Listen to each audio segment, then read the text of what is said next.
Hey guys, I am back with another video. Please show your love by liking and subscribing. It means a lot for us. Basically 4 years ago, I, F29, was supposed to be getting married to my fiancé at the time, Jay. Everything was going perfect. I was in my dress, had my makeup on and taken pictures with my bridesmaids. I was pretty much ready to walk down the aisle when Jay's best man pulled me aside and said Jay was gone. He had gotten into a car and left, and no one was able to get a hold of him. I came home to our apartment and all his stuff was gone. He's been pretty much a ghost ever since he left me, and I had to force myself to move on. I ended up going on our honeymoon with my best friends, which was the best decision ever, and then put myself in therapy to heal the horrible trust issues I now have. I haven't heard from him once until today. I guess he got back in contact with an old mutual friend, who gave him my number.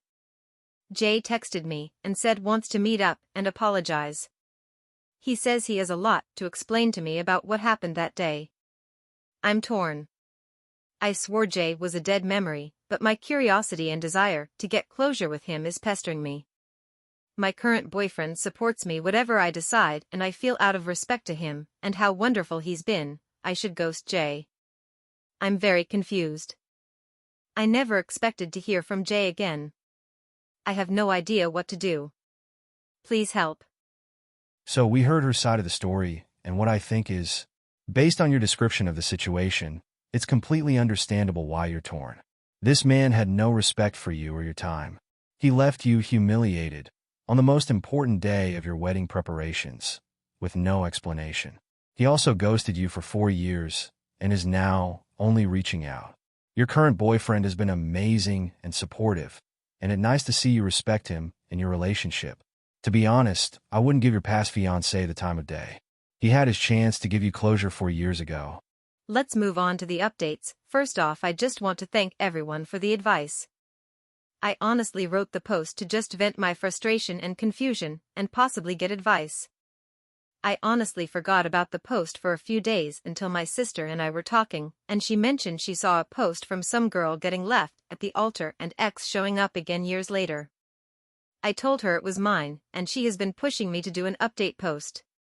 I figure it might be therapeutic to write everything down as final closing of the J chapter. This all happened 2 weeks ago. Against most of the advice, I did meet up with Jay.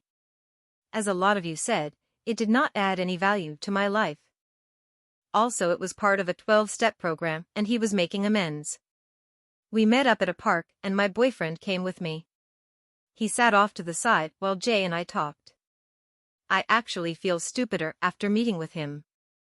There were a lot of things in our relationship that would have had me out the door if I paid more attention and if he wasn't such a great liar. Basically, for the last year of our relationship, he was doing drugs and cheating on me. He had been struggling with his sexuality for years, and it's not surprising it ended up this way now knowing the truth. His family are incredibly homophobic and horrible people.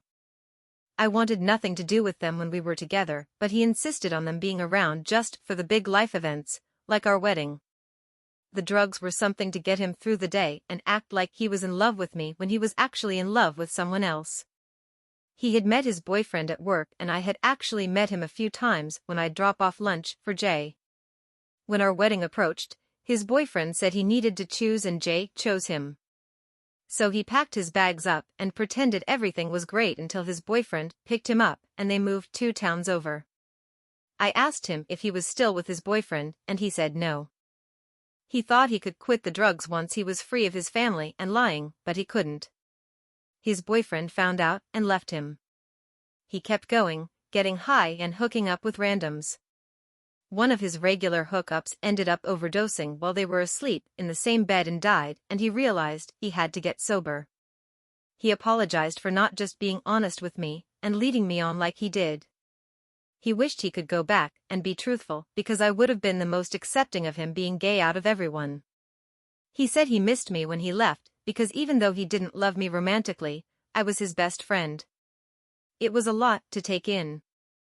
I told him while I'm glad he's okay and is doing better, I'd prefer for us not to have any contact moving forward, but I do forgive him. He said he understood and he was only in town for a few more days and he'd be gone for good again. I'll admit when I got home, I cried. My boyfriend held me and ordered me my favorite takeout. He's been really the best and didn't pressure me to talk about anything until I was ready. So if I got anything out of the worst day of my life, it's led me to who I'm with now. Thank you for updating us. You may not feel it now, but you've taken a huge step in closing that chapter of your life and moving on.